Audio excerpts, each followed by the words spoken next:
محترم ناظرین، آج کی اس ویڈیو کے اندر ہم جانیں گے کہ 12 ربیع الاول کے موقع پر عید میلاد النبی منانا، جشن منانا، خوشی کا اظہار کرنا، لائٹیں لگانا اور رات کے اوقات کے اندر زیارتوں کے لیے نکل جانا، یہ سب شریعت کی نظر کے اندر کیسا ہے؟ تو یہ سب ہم جانیں گے آج کی اس ویڈیو کے اندر، تو ہمارے ساتھ رہیے گا۔ تو آئیے شروع کرتے ہیں۔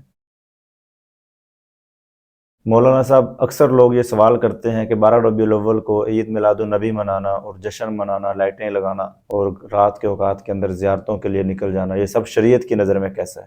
12 ربیع الاول نبی اکرم صلی اللہ علیہ وسلم کی ولادت کا دن ہے۔ اس پر کوئی ایک بھی صحیح روایت موجود نہیں ہے۔ حقیقت یہ ہے کہ اللہ رب العزت نے آپ صلی اللہ علیہ وسلم کے ولادت کے دن کو امت سے چھپا لیا ہے، اور اس چھپانے کے اندر ایک حکمت بھی ہے کہ پہلی جتنی بھی امتیں آئی ہیں ان امتوں نے اپنے بزرگوں کے، اپنے انبیاء کے ولادت کے دن پر بہت ساری خلافات شروع کر دی تھی۔ تو اللہ رب العزت نے نبی اکرم صلی اللہ علیہ وسلم کا یوم ولادت امت سے چھپا لیا تاکہ یہ امت خلافات میں نہ پڑ جائے۔ تو یہ بہت بڑی حکمت ہے کہ اللہ رب العزت نے آپ صلی اللہ علیہ وسلم کے یوم ولادت کو چھپا لیا ہے، اور یہی وجہ ہے کہ ایک بھی صحیح روایت نہیں ہے کہ جس کے اندر 12 ربیع الاول کا تذکرہ ہو یا کسی اور تاریخ کا تذکرہ ہو جو صحیح ہو، ایک بھی نہیں ہے۔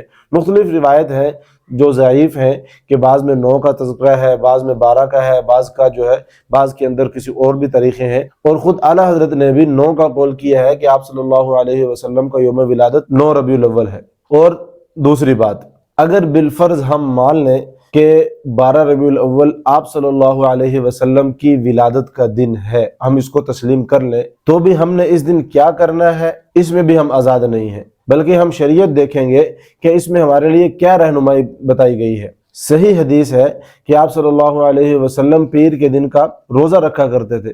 صحابہ نے عرض کیا، یا رسول اللہ، آپ پیر کو روزہ کیوں رکھتے ہیں؟ تو فرمایا کہ پیر کا دن میرا یوم ولادت ہے، اس لیے میں اس دن روزہ رکھتا ہوں۔ اس حدیث پاک سے ایک بات تو یہ ثابت ہو گئی کہ اگر ہمیں نبی اکرم صلی اللہ علیہ وسلم کے یوم ولادت پر کچھ کرنا ہے تو پھر روزہ رکھیں۔ تو روزہ رکھنا جو ہے نا یوم ولادت پر، یہ سنت عمل ہے۔ اور یہاں پر ایک دوسری بات بڑے پوائنٹ کی ہے جو میں آپ کو سمجھانا چاہتا ہوں۔ آپ صلی اللہ علیہ وسلم کے عمل نے عید میلاد النبی کا تصور ہی ختم کر کے رکھ دیا ہے۔ وہ کیسے؟ کیونکہ عید اور روزہ جمع نہیں ہو سکتے۔ عید الفطر کے دن کیا ہم روزہ رکھ سکتے ہیں؟ یا عید الاضحیٰ کے دن روزہ رکھ سکتے ہیں؟ بالکل نہیں رکھ سکتے، کیونکہ عید ہے تو روزہ نہیں ہے، روزہ ہے تو عید نہیں ہے، یعنی یہ دونوں چیزیں جمع نہیں ہو سکتی۔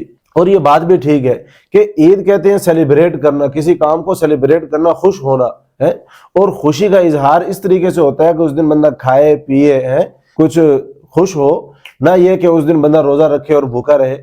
خوشی کا اظہار جو ہوتا ہے اس کے اندر بندہ زیادہ کھا کر تو خوشی منائی جا سکتی ہے، لیکن بھوکا رہ کر کبھی خوشی نہیں منائی جاتی۔ لہٰذا آپ صلی اللہ علیہ وسلم کا عمل بھی یوم ولادت پر عید منانے کی تردید کرتا ہے۔ جمعۃ المبارک کو بھی تو عید کہا گیا ہے، تو کیا اس دن بھی ہم روزہ نہ رکھیں؟ بالکل ٹھیک ہے کہ جمعے والے دن کو عید کہا گیا ہے کہ اس کے اندر عید کی لک پائی جاتی ہے۔ بہت سارے کام ایسے ہیں کہ جو ہم عید والے دن بھی کرتے ہیں اور وہی کام جمعے والے دن بھی کرتے ہیں۔ عید والے دن غسل کرنا، اچھا لباس پہننا، خوشبو لگانا اور نماز 2 رکعت نماز ادا کرنا، خطبے کا ہونا، یہ ساری چیزیں عید والے دن ہوتی ہیں، تو یہ ساری چیزیں جمعے والے دن بھی ہیں۔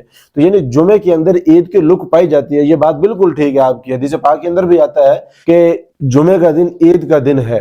لیکن جو روزے والی بات ہے تو حدیث پاک کے اندر جمعے کے دن کے ساتھ روزے کو خاص کرنا، یہ بھی اس سے بھی منع کیا گیا ہے۔ فرمایا لا تختصوا لیلۃ الجمعۃ بصلاۃ ولا یوم الجمعۃ بصوم، کہ جمعے کی رات کو نماز کے ساتھ خاص نہ کرو اور جمعے کے دن کو روزے کے ساتھ خاص نہ کرو۔ یعنی ہاں اکا دکا اگر کبھی کرنا پڑ جائے تو کر سکتے ہیں، اس کی اجازت ہے، لیکن ہر جمعے روزہ رکھ لینا یہ درست نہیں ہے۔ آپ صلی اللہ علیہ وسلم کا عمل کیا ہے؟ آپ صلی اللہ علیہ وسلم سوار کو روزہ رکھتے تھے اور جمعرات کو روزہ رکھتے تھے۔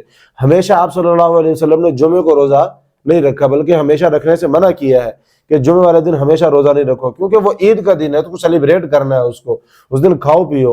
روزہ رکھ کر سیلیبریٹ نہیں کیا جاتا کسی چیز کو۔ اور یہاں پر میں آپ کو ایک ٹیکنیکل پوائنٹ بتاتا ہوں کہ یہودی پہلی قوم تھی، تو یہودیوں کو اللہ رب العزت نے فضیلت کا دن جو دیا وہ ہفتے کا دن تھا، اور ہفتے کے دن کو ہی عید کا دن قرار دیا۔ اس کے بعد عیسائی آئے، عیسائیوں کو اس سے اگلا دن یعنی سنڈے کا دن، اتوار کا دن دیا کہ وہ ان کے لیے فضیلت کا باعث ہے، اور اتوار کے دن ہی ان کے لیے عید ہوگی۔ اور یہ جو امت ہے